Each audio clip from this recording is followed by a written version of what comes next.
کوئی شکر کی پٹی بھی باندھ نہیں تھا. حضرت ایوب 18 سال بیمار رہے.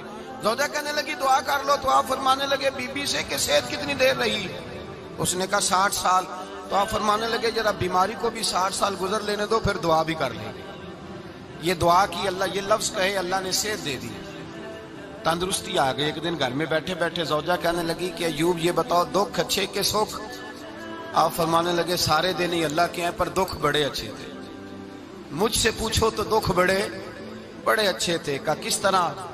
حضرت ایوب فرمانے لگے جب میں بیمار تھا تو 24 گھنٹے میں ایک دفعہ میرا رب میرا حال پوچھا کرتا تھا.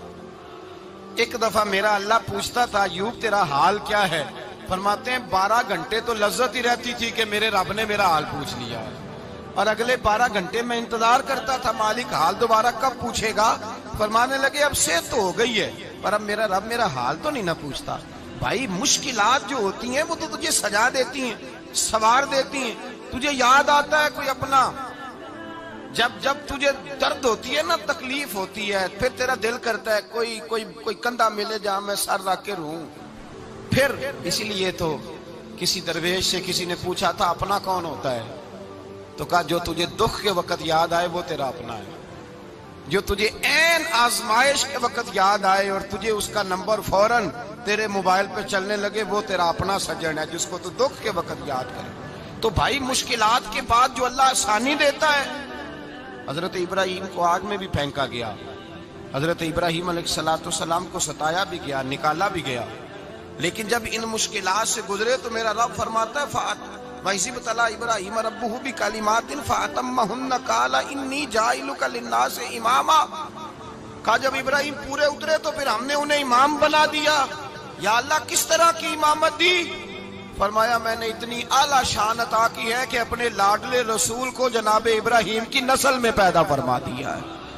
میں نے مصطفیٰ کو ان کی نسل میں پیدا کر دیا, قیامت تک کے لیے ان کا وقار بڑھا دیا. اللہم صلی علی محمد وعلی آل محمد کما صلیت علی ابراہیم وعلی آل ابراہیم. ان کی عظمت بڑھا دی, اس لیے کہ جب وہ آزمائش سے گزر کر کے آئے پھر جو آسانی دی. میرے نبی پاک صلی اللہ علیہ وسلم نے دین ابراہیمی کی بہت ساری چیزوں کو رکھا, کہا میں ملت ابراہیمی پہ ہوں. جب کوئی مشکلات کو عبور کر کے آتا ہے, جب کوئی تکلیفیں سہ کر کے آتا ہے, اس کے لیے جو اجر ہوتا ہے, اس کے لیے جو پھر اللہ کتنی ذرا بڑی توجہ کیجئے گا. لوگ سمجھتے ہیں فلاں آدمی مشکل میں ہے تو شاید مشکل میں ہی رہے گا, فلاں آزمائش میں ہے تو شاید میرا اللہ فرماتا ہے ایک مشکل دے کے میں 2 آسانیاں بھی دوں گا. تم مشکل دیکھ رہے ہو, مشکل نہ دیکھو, وہ جو اس کو بعد میں آسانی آنے والی ہے, اور ڈبل جو میں اس پر نعمت کرنے والا ہوں اس کو دیکھو.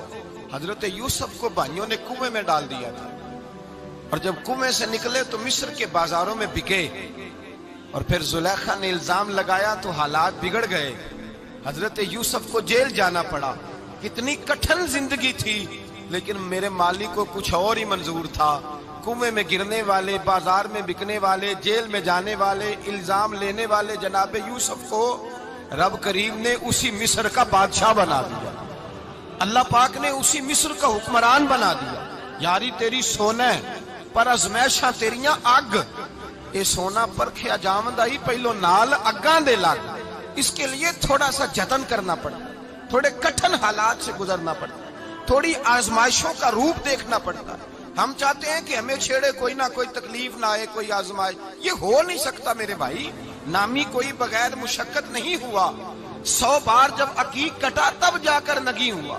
ہم چاہتے ہیں کہ ہمیں کچھ بھی دقت نہ آئے, مشکلات نہ آئے, اور مشکلات تو انسان کو سنوارتی ہیں بھائی, وہ تو نکھارتی ہیں.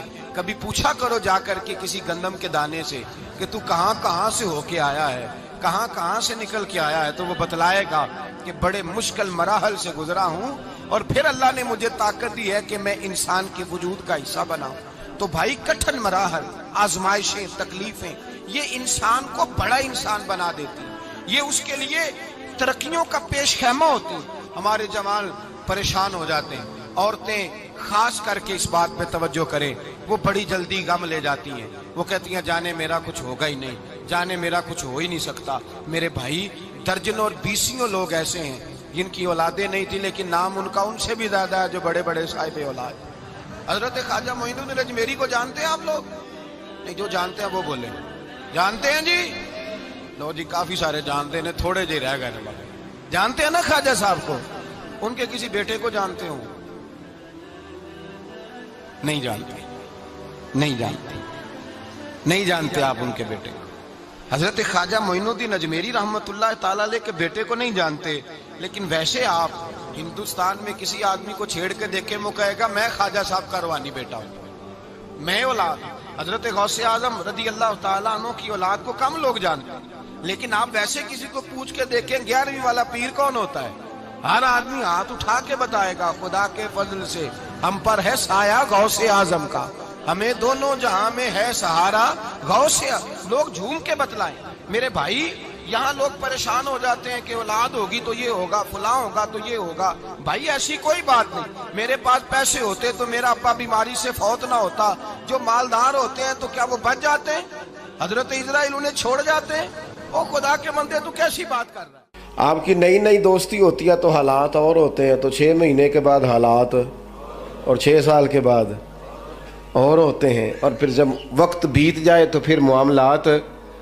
لیکن آپ کو استقامت دکھانی ہے، ڈٹنا ہے، کھڑا ہونا، مسائل کے سامنے رکنا ہے. مسائل سے بھاگ جانا، نظریں چرانا، میرا گھر میں دل نہیں لگتا، میں کہیں اور رہوں گا، میں ملک میں نہیں رہوں گا، میں ان رشتہ داروں کے بیچ وقت نہیں گزاروں گا، یہ انداز ٹھیک نہیں. اسلام نے گوشہ نشینی کو ناپسند کیوں کیا ہے؟ رہبانیت کو ناپسند کیوں کیا ہے؟ سارا کچھ چھوڑ چھاڑ کے، حقوق چھوڑ کے تنہائی میں بیٹھنا، رہبانیت کو کیوں ناپسند کیا؟ لوگوں کے بیچ رہو، ان کی تکلیفوں پر صبر کرو، ان کی طرف سے آنے والے دکھوں کو برداشت کرو، اور میدان میں رہو اور ڈٹنا سیکھو، اور ان چیزوں کا خیال. آپ دیکھیں نا، قرآن مجید کا ایک مقام ایسا ہے جس میں اللہ تعالیٰ نے نا حضور کو گنجائش دے دی. یعنی ہمیں اگر گنجائش مل جائے، کرو چاہے نہ کرو، تو فٹافٹ لوگ گنجائش پہ عمل نہیں کرتے. بھائی نفل چاہے بیٹھ کے پڑھ لو، چاہے بیٹھ کے پڑھنا تھا نا تو سارے بیٹھ کے ہی پڑھتے ہیں، اللہ ماشاء اللہ تھوڑوں کو چھوڑ کے. مسواک نہ ملے تو چلو انگلی استعمال کر لو، مسواک نہ ہو تو اب کیا ہوتا ہے؟ زیادہ تر انگلی استعمال کر لیتے. ہم گنجائش پہ جلدی عمل کرتے ہیں. لیکن حضرت عائشہ صدیقہ رضی اللہ تعالی عنہ فرماتی ہیں کہ اگر امت کے حق میں احکام لینے کی باری آتی تھی تو حضور آسانی کو پسند کرتے تھے. آپ کی توجہ ہے میری بات پر؟ لیکن جو اپنا معاملہ تھا نا حضور کا اپنا، اس میں جو استقامت کا حسن تھا وہ بڑا دیدنی ہے. اللہ تعالیٰ نے نا نبی پاک علیہ الصلوۃ والسلام کو فرما دیا کہ ان الذین کفروا سواء علیہم اانذرتہم ام لم تنذرہم لا یؤمنون. میری طرف دیکھ رہے ہیں آپ؟ فرمایا محبوب بے شک جن کی قسمت میں کفر ہے، آپ انہیں ڈرائیں یا نہ ڈرائیں وہ ایمان نہیں لائیں گے، ان پر برابر ہے. آپ انہیں ڈرائیں چاہے. یہ وہ لوگ ہیں جنہوں نے اتنا کفر کیا ہے کہ اب اللہ نے ان کے دلوں پر مہر لگا دی ہے. اب آپ ڈرائیں نہ ڈرائیں سواء علیہم، ان پر برابر ہے. صحابہ نے حضور سے پوچھا یا رسول اللہ، آپ کو اللہ تعالیٰ نے کہہ دیا ہے کہ یہ جو پکے کافر ہیں نا، جن کی قسمت میں کفر ہے، جنہوں نے اپنے حق میں مہریں لگوا لی ہیں، ابو جہل ہے، ابو لہب ہے، آپ کو اجازت ہے ان کو ڈرائیں چاہے. تو حضور کیا کرنا ہے؟ تو نبی کریم علیہ الصلوۃ والسلام نے پتہ کیا فرمایا؟ فرمایا مجھے میرے رب نے روکا نہیں، اور کہا سواء علیہم، ان پر برابر ہے.